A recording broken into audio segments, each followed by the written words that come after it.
Important current affairs देखते हैं 13 अप्रैल 2025 का बाय द आपकी पाठशाला द्वारा।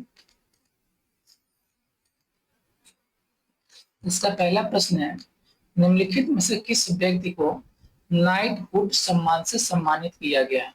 किस व्यक्ति को नाइटहुड सम्मान से सम्मानित किया? ए जेम्स एंडरसन को, बी मुथैया मुरलीधरन को, सी शेन वार्न को, या डी सचिन तेंदुलकर को। तो इनको सम्मानित किया किसको? ये जेम्स एंडरसन को सम्मानित किया गया। कहाँ के? इंग्लैंड के क्रिकेटर हैं। ठीक है, इंग्लैंड के महान तेज गेंदबाज, क्या ये गेंदबाज है? तेज गेंदबाज जेम्स एंडरसन को 11 अप्रैल 2025 को घोषित पूर्व प्रधानमंत्री ऋषि सुनक के इस्तीफा सम्मान सूची में नाइटहुड से सम्मानित किया गया है। अपने उल्लेखनीय दीर्घायु और रिकॉर्ड तोड़ प्रदर्शन के लिए जाने जाने वाले एंडरसन 2024 में अंतर्राष्ट्रीय क्रिकेट से संन्यास ले लिया था। 2024 में इन्होंने अंतर्राष्ट्रीय क्रिकेट से संन्यास ले लिया था और टेस्ट गेंदबाजी में एक बेजोड़ विरासत छोड़ गए। एंडरसन अब आधिकारिक तौर पर क्या सर जिमी एंडरसन कहलाएंगे? क्या सर जिमी एंडरसन है? इनको आगे क्या लेंगे? सर लग गया, सर जिमी एंडरसन के नाम से जाने जाएंगे। अगला प्रश्न है, निम्नलिखित में से किस व्यक्ति को प्रतिष्ठित IOF 2025 CSA medal of achievement से सम्मानित किया गया? कौन से व्यक्ति? ए डॉक्टर अमरीश मित्तल को, बी डॉक्टर अंशुल कुमार को, सी डॉक्टर सुरेंद्र कुमार को, या डी डॉक्टर राजकुमार जैन को। तो इनको सम्मानित किया किसको? डॉक्टर अमरीश मित्तल को सम्मानित किया गया IOF 2025 CSA medal of achievement से। प्रसिद्ध भारतीय एंडोक्राइनोलॉजिस्ट डॉक्टर अम्बरीश मित्तल को ऑस्टियोपोरोसिस शोध में, किसमें? ऑस्टियोपोरोसिस शोध में उनके असाधारण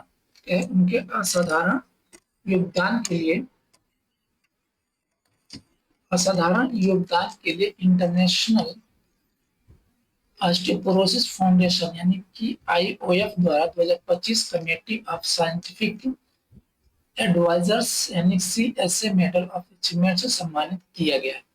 डॉक्टर मित्तल को यह पुरस्कार रोम इटली में आयोजित, कहाँ पे हो रहा है? ये रोम में हो रहा है, ये इटली में है, आयोजित ऑस्टियोपोरोसिस, ऑस्टियोथायराइड्स और मस्कुलोस्केलेटल रोगों पर विश्व कांग्रेस यानी WCO IOF ESCEO 2025 में प्रदान किया गया।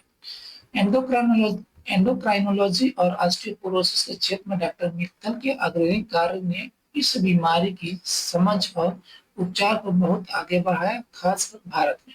किसकी? खासकर भारत में। अगला प्रश्न है, हाल ही में निम्नलिखित में से किस राज्य ने डॉक्टर BR अम्बेडकर के नाम पर नया वन्य जीव अभयारण्य घोषित किया? नया वन्य जीव अभयारण्य घोषित किसके नाम पर? डॉक्टर BR अम्बेडकर के नाम पर। ए उत्तर प्रदेश सरकार, बी मध्य प्रदेश सरकार, या सी हिमाचल प्रदेश सरकार, या डी आंध्र प्रदेश सरकार। तो कौन? ये मध्य प्रदेश सरकार ने BR अम्बेडकर के नाम पर एक नया वन्य जीव अभयारण्य घोषित किया है। देख लेते हैं मध्य प्रदेश की। मध्य प्रदेश ये पूरा जो रेड कलर का दिख रहा है मध्य प्रदेश है, ये मध्य प्रदेश। ठीक है, कैपिटल क्या है? भोपाल है। गवर्नर कौन से? मंगू भाई सी पटेल हैं। बिफोर इसको किसे जाना? सेंट्रल प्रोविंस एंड बेरार के नाम से जाना जाता था। और बर्ड कौन से? इंडियन पैराडाइज और फ्लाई कैचर्स। इसका जो CM कौन है? CM है मोहन यादव इसके CM। मध्य प्रदेश के बारे में कुछ जान लेते हैं। मध्य प्रदेश सरकार ने सागर जिले को डॉक्टर अम्बेडकर वन्य जीव अभयारण्य घोषित किया। किसको? सागर जिले। मध्य प्रदेश सरकार उत्तर प्रदेश के साथ संबंधों बढ़ाने के लिए गंगा नर्मदा पर्यटन कॉरिडोर की योजना बना रही है। किसमें? गंगा नर्मदा पर्यटन कॉरिडोर की योजना बना रही है। माधव राष्ट्रीय उद्यान को भारत का 58वां बाघ अभयारण्य घोषित किया। किसको? माधव राष्ट्रीय उद्यान को। मध्य प्रदेश को GIS 2025 में 30.77 लाख करोड़ रुपए का निवेश मिला। इसमें GIS में ठीक है। एमपी ग्लोबल इन्वेस्टर समिट में 26.6 ट्रिलियन रुपए का निवेश प्राप्त हुआ था। एस ई सी आई ने मध्य प्रदेश में के 200 मेगावाट सौर परियोजना के लिए समझौता ज्ञापन पर हस्ताक्षर किए। पीएम मोदी ने बागेश्वर धाम मेडिकल इंस्टीट्यूट की आधारशिला रखी। गिद्धों की जनसंख्या वृद्धि में मध्य प्रदेश सबसे आगे है। खजुराहो नृत्य महोत्सव में 24 घंटे नृत्य के साथ गिनीज वर्ल्ड रिकॉर्ड बनाया। मध्य प्रदेश ने विनिर्माण केंद्रों को बढ़ावा देने के लिए दो नीति का अनावरण किया। मानसिक स्वास्थ्य सशक्तिकरण के लिए सीहोर, कहाँ पे ये सीहोर में क्या है, ये NIMHR क्या का उद्घाटन हुआ, उद्घाटन किया। मध्य प्रदेश 14 बाघों को अन्य राज्यों में स्थानांतरित करेगा। और मध्य प्रदेश प्रधानमंत्री मोदी ने केन बेतवा नदी जोड़ परियोजना का शुभारंभ किया। यह मध्य प्रदेश सरकार ने सागर जिले में 258.64 वर्ग किलोमीटर क्षेत्र में पहले एक वन्य जीव अभयारण्य की घोषणा की। डॉक्टर बी आर अम्बेडकर अभयारण्य नामक इस अभयारण्य की आधिकारिक घोषणा डॉक्टर भीमराव अम्बेडकर की 134वीं जयंती से पहले की गई, जो 14 अप्रैल को मनाई जाएगी। इस नए अभयारण्य का उद्देश्य वन्य जीव संरक्षण प्रयासों को बढ़ाना, इको टूरिज्म को बढ़ावा देना और स्थानीय समुदाय के लिए रोजगार के अवसर पैदा करना है। अगला प्रश्न है, पद्मश्री पुरस्कार विजेता दारीपल्ली रमैया वन्य जीवी के नाम से भी जाना था।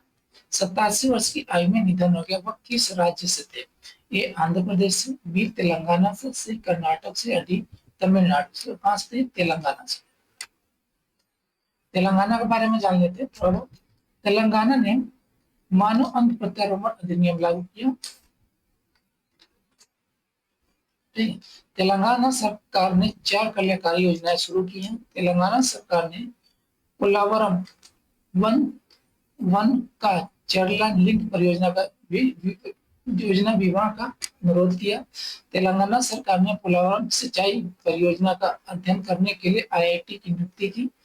तेलंगाना सरकार ने भूमि अधिग्रहण और पट्टा पास अधिनियम 2020 को खत्म करने की घोषणा की है। और तेलंगाना ने क्या क्या लॉन्च किया है? कौन सा? तेलंगाना प्रदर्शनी। ये तेलंगाना प्रदर्शनी इसने लॉन्च किया है। वन्य जीवी या चट्टू रमैया के नाम से मशहूर पर्यावृत्त दरीपल्ली रमैया का 87 वर्ष की आयु में यानी उम्र में तेलंगाना के खम्मम जिले का भी खम्मम जिले में निधन हो गया। रेड्डीपल्ली गांव में अपने घर पर दिल का दौरा पड़ने से उनकी मौत हो गई। रमैया को कई दशकों से जिले भर में 1 करोड़ से ज्यादा पेड़ लगाने के लिए जाना जाता था, जिससे उन्हें हरित योद्धा के रूप में क्या राष्ट्रीय ख्याति मिली। पर्यावरण संरक्षण में उनके योगदान के लिए उन्हें 2017 में पद्मश्री से सम्मानित किया गया। 2017। अगला प्रश्न, जलियांवाला बाग हत्याकांड दिवस कब मनाया जाता है? ए 12 अप्रैल को, बी 13 अप्रैल को, सी 11 अप्रैल को या डी 14 अप्रैल को। तो ये मनाया जाता था 13 अप्रैल को। जी, जलियांवाला बाग का हत्याकांड हुआ था 13 अप्रैल 1919 को। ये 13 अप्रैल 1919 को जलियांवाला बाग हत्याकांड हुआ था।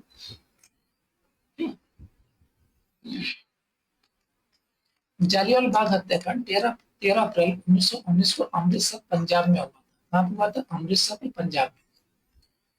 पंजाब के अमृतसर में हुआ था। इस दिन ब्रिटिश सैनिकों ने जलियांवाला बाग में एकत्रित निहत्थे भारतीयों के एक समूह को गोलियां चलाई। कई लोग मारे गए और कई घायल हो गए। यह भयानक घटना भारत के स्वतंत्रता संग्राम में एक महत्वपूर्ण मोड़ बन गई और ब्रिटिश शासन के खिलाफ तीव्र आक्रोश पैदा हुआ।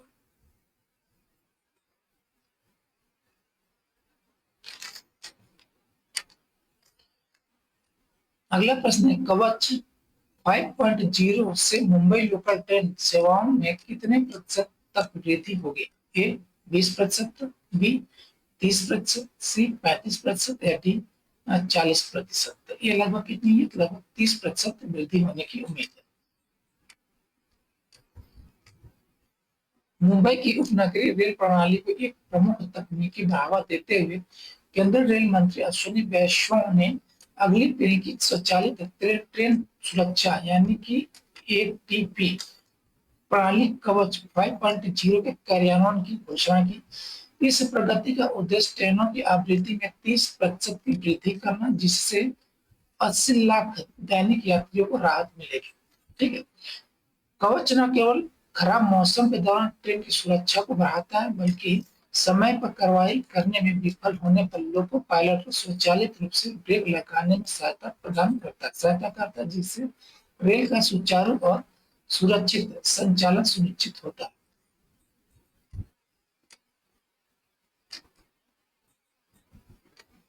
अगला प्रश्न है, फरवरी 2025 में औद्योगिक उत्पादन 6 महीने के कितने निचले स्तर पर आ जाएगा? फरवरी ए 2.0%, बी 2.9%, सी 3.5% या 3.4%। ये कितना है? ये निचले स्तर पर 2.9% के निचले स्तर पर आ जाएगा फरवरी के 2025। फरवरी 2025 में भारत की औद्योगिक गतिविधियों में उल्लेखनीय गिरावट देखी गई, जिसमें औद्योगिक उत्पादन सूचकांक केवल 2.9% बढ़ा, जो 6 माह की सबसे धीमी गति पर थी। इस तीव्र गिरावट का मुख्य कारण प्रमुख क्षेत्रों जैसे खनन, विनिर्माण, बिजली में सुस्त वृद्धि और पिछले वर्ष के उच्च आधार प्रभाव को माना गया, जबकि अधिकांश उपयोग आधारित श्रेणियों ने उत्पादन में कमी दर्ज की। पूंजीगत समान उत्पादन में उल्लेखनीय वृद्धि के साथ एकमात्र उज्ज्वल स्थान के रूप में उभरा। अगला प्रश्न, निम्नलिखित में से क्रिकेट खिलाड़ी आईपीएल में कौन सा क्रिकेट खिलाड़ी आईपीएल में 1000 चौके और छक्के लगाने वाले पहले खिलाड़ी बन गए हैं? ए रोहित शर्मा, बी विराट कोहली, सी एमएस धोनी या डी रितु सिंह। तो एक बार मैंने ये विराट कोहली बने आईपीएल में 1000 चौके और छक्के लगाने वाले भारत के पहले खिलाड़ी। रॉयल चैलेंजर्स बेंगलुरु के करिश्माई बल्लेबाज Virat Kohli Indian Premier League यानी कि आईपीएल में क्रिकेट की महानता को फिर से परिभाषित कर रहे हैं। 2025 सीजन में उन्होंने आईपीएल इतिहास में कुल 1000 चौके और छक्के दर्ज करने वाले पहले खिलाड़ी बनकर रिकॉर्ड बुक में अपना नाम दर्ज करा लिया। यह ऐतिहासिक उपलब्धि बेंगलुरु के एम चिन्नास्वामी स्टेडियम में आरसीबी और दिल्ली कैपिटल्स के बीच मैच के दौरान हासिल की गई।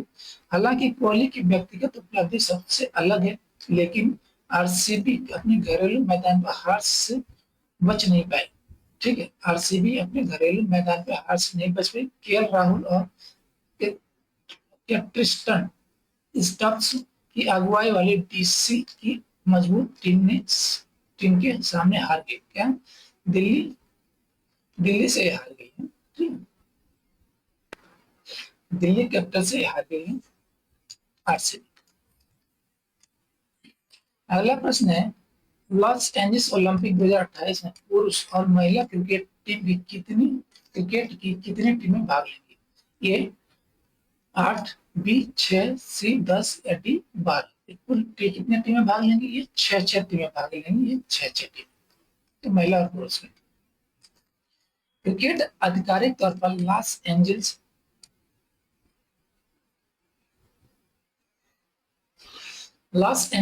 2028 ओलंपिक खेलों में ऐतिहासिक वापसी कर रहा है, जैसा कि 9 अप्रैल 2025 को अंतर्राष्ट्रीय ओलंपिक समिति यानी आईओसी द्वारा पुष्टि की गई। इस खेल में पुरुषों और महिलाओं के T20 टूर्नामेंट के लिए 6 टीमें होंगी, जिसमें प्रत्येक लिंग के लिए क्या होगी? 90 एथलीट होंगे, यानी कि एक टीम के लिए कितना? 15। ठीक है, एक टीम में 15 खिलाड़ी होंगे, 15 खिलाड़ी। ठीक है, यह 128 वर्षों के बाद ओलंपिक में क्रिकेट की वापसी को दर्शाता है, इससे पहले केवल 1900 में पेरिस ओलंपिक में शामिल हुआ था। यानी क्रिकेट 1900 में ये पेरिस ओलंपिक में शामिल हुआ था। 128 साल बाद फिर से शामिल किया जा रहा है किसमें? ये 2028 में। कहां से? Los Angeles. अगला प्रश्न है, हाल ही में किस संस्थान ने सुखोई 30 MKI से LRGB गौरव का सफलतापूर्वक परीक्षण किया? ए हाल ने, बी डीआरडीओ ने, सी इसरो ने, एडी एडी AIF ने। तो किसने परीक्षण किया? ये डीआरडीओ ने किया। रक्षा अनुसंधान एवं विकास संगठन यानी डीआरडीओ ने 8 से 10 अप्रैल 2025 के बीच भारतीय वायुसेना के सुखोई 30 MKI विमान से लंबी दूरी के ग्लाइड बम यानी कि LRB long range glide bomb Gaurav की सफलतापूर्वक परीक्षण, इसकी गौरव नाम दिया गया इसको। परीक्षणों ने बम की 100 किलोमीटर की दूरी पर स्थित लक्ष्यों को बिल्कुल सटीकता से भेद की क्षमता को प्रदर्शित किया, जो भारत के स्वदेशी रक्षा विनिर्माण और वायु प्रक्षेपित हथियार प्रणालियों में एक बड़ी उपलब्धि को उजागर करता है। अगला प्रश्न, हाल ही में ICCR the Indian council of cultural relations ने ढाका में सांस्कृतिक कूटनीति के कितने वर्ष पूरे होने का जश्न मनाया? ए 50 वर्ष, बी 75 वर्ष, सी 85 वर्ष या डी 100 वर्ष। तो ये कितने वर्ष पूरे मनाए? 75 वर्ष पूरे होने पर क्या बनाया? ये सांस्कृतिक कूटनीति जश्न मनाया। भारतीय सांस्कृतिक संबंध परिषद यानी कि ICCR ने ढाका में भारतीय उच्चायोग के अंतर्गत भारतीय सांस्कृतिक केंद्र द्वारा आयोजित एक भव्य समारोह के साथ अपनी 75वीं वर्षगांठ मनाई। इस कार्यक्रम में 1950 में अपनी स्थापना के बाद से ICCR की विरासत सांस्कृतिक कूटनीति में इसकी महत्वपूर्ण भूमिका और भारत बांग्लादेश सांस्कृतिक संबंधों में इसके गहन योगदान पर प्रकाश डाला गया। समारोह में पारंपरिक प्रदर्शन शामिल थे और दोनों देशों के बीच कलात्मक और शैक्षिक पहलुओं के जीवंत आदान प्रदान को प्रदर्शित किया गया। अगला प्रश्न है, डिजिटल भुगतान में क्रांति लाने के लिए किसने turbo UPI plug in launch किया? ए रोजर पे, बी गूगल पे, सी फोन पे या डी पेटीएम पे। तो किसने लॉन्च किया?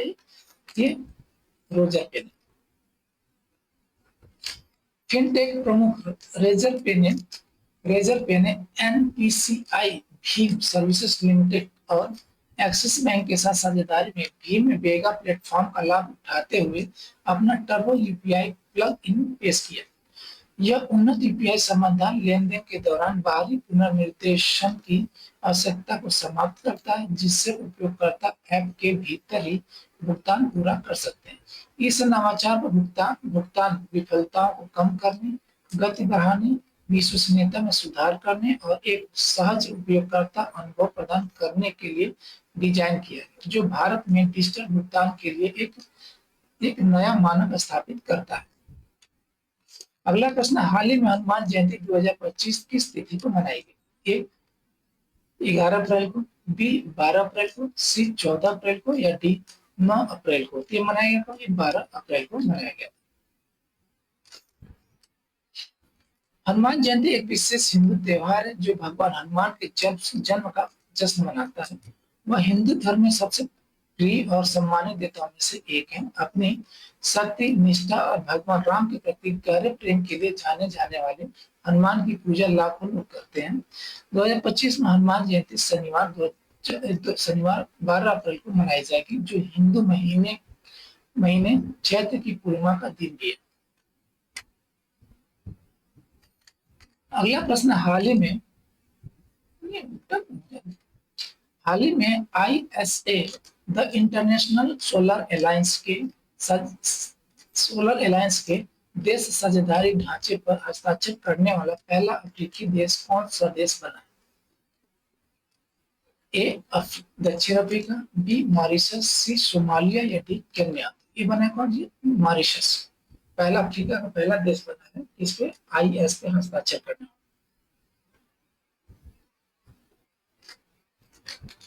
मॉरिशस ने अंतर्राष्ट्रीय सौर संगठन यानी ISA के साथ देश भागीदारी रूपरेखा यानी कि CPF पर हस्ताक्षर करने वाला पहला अफ्रीकी देश और विश्व स्तर पर चौथा देश बनकर एक ऐतिहासिक उपलब्धि स्थापित की है। मील का पत्थर स्थापित किया है।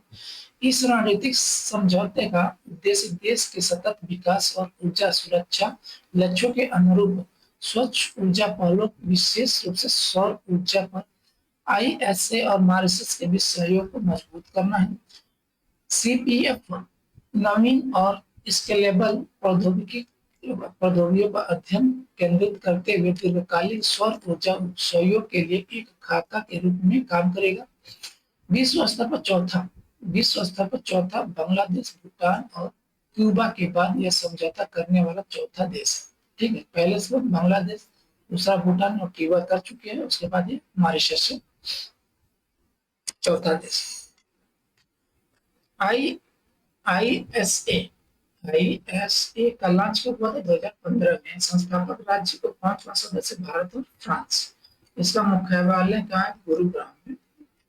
गुरुग्राम यानी गुरुग्राम, हरियाणा। अगला प्रश्न, भारत सरकार हाल ही में रयिंडिया और खासी हैंडलूम के लिए जीआई टैग प्रदान किया, या किस राज्य से संबंधित? ए मणिपुर से, बी मिजोरम से, सी मेघालय से, या डी असम से? तो कहां से ये मिजोरम से।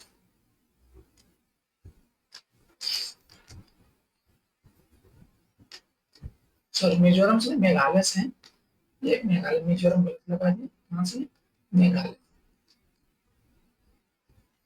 भारत सरकार ने मेघालय के 2 पारंपरिक वस्त्र उत्पादों रयिंडिया सिल्क और खासी हैंडलूम को आधिकारिक तौर पर क्या भौगोलिक संकेत जीआई टैग प्रदान किया है। यह मान्यता न केवल क्षेत्र की सांस्कृतिक पहचान को बढ़ावा देती है, बल्कि इसके स्वदेशी शिल्प को कानूनी संरक्षण और बेहतर बाजारीकरण भी प्रदान करती है। जीआई टैग के लाभ क्या हो सकते हैं? जीआई टैग के लाभ होते हैं स्थानीय अर्थव्यवस्था और कारीगरों की आय को बढ़ावा मिलता है, स्वदेशी विरासत का संरक्षण होता है, यह नकल को रोकता है, वैश्विक क्या दृश्यता को बढ़ाता है। ये इसके लाभ हैं।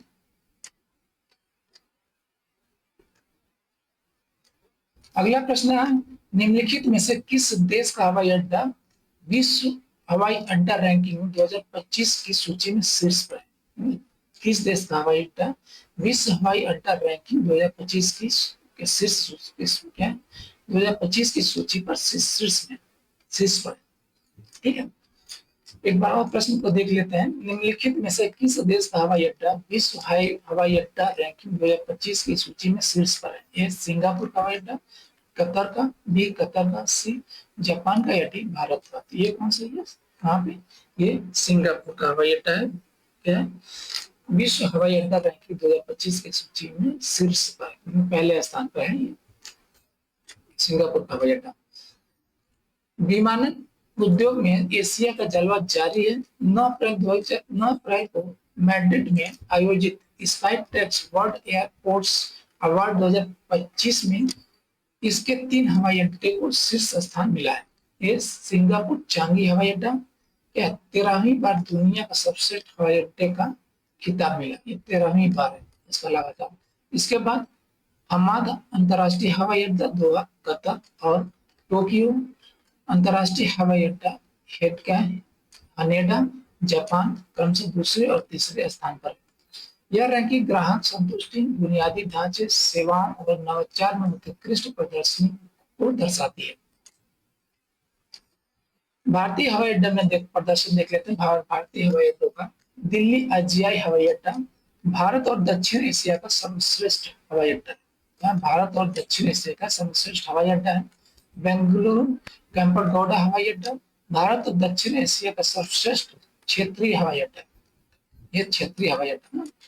हैदराबाद हवाई अड्डा भारत और दक्षिण एशिया में सर्वश्रेष्ठ हवाई अड्डा स्टाफ सेवा के लिए। गोवा मनोहर हवाई अड्डा भारत और दक्षिण एशिया का सबसे स्वच्छ हवाई अड्डा, सबसे स्वच्छ हवाई अड्डा है भारत और दक्षिण एशिया का। 5 मिलियन से कम यात्री श्रेणी में। ठीक, अगला प्रश्न देखते हैं। अगला प्रश्न है मार्च 2025 के महत्वपूर्ण जो दिन को देख लेते हैं।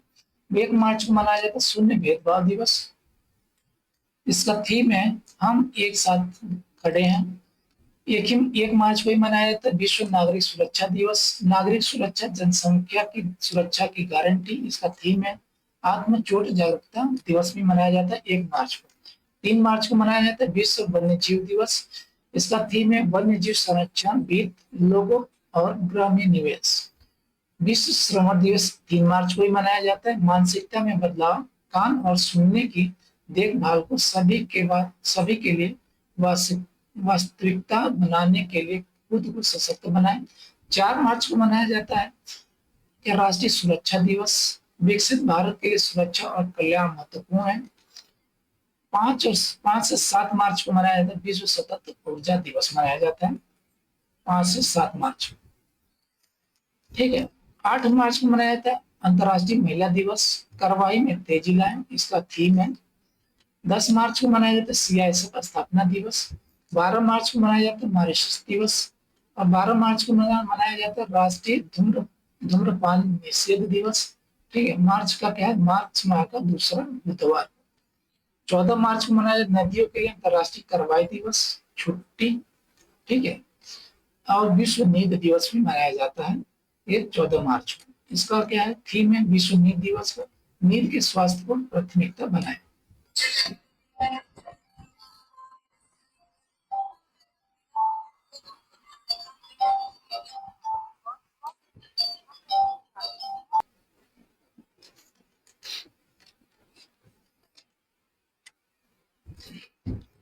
15 मार्च को मनाया जाता है विश्व उपभोक्ता अधिकार दिवस मनाया जाता है 15 मार्च को। 16 मार्च को मनाया जाता है राष्ट्रीय टीकाकरण दिवस। 18 मार्च को मनाया जाता है आयुध निर्माणी दिवस भारत के लिए।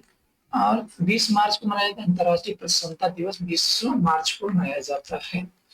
20 मार्च को वैश्विक मौखिक स्वास्थ्य दिवस भी मनाया जाता है। विश्व गौरैया दिवस को 20 मार्च को मनाया जाता है।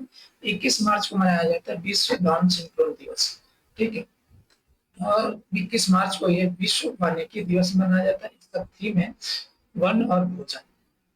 ये विश्व डाउन सिंड्रोम का थीम है हमारी सहायता प्रणाली में सुधार करें।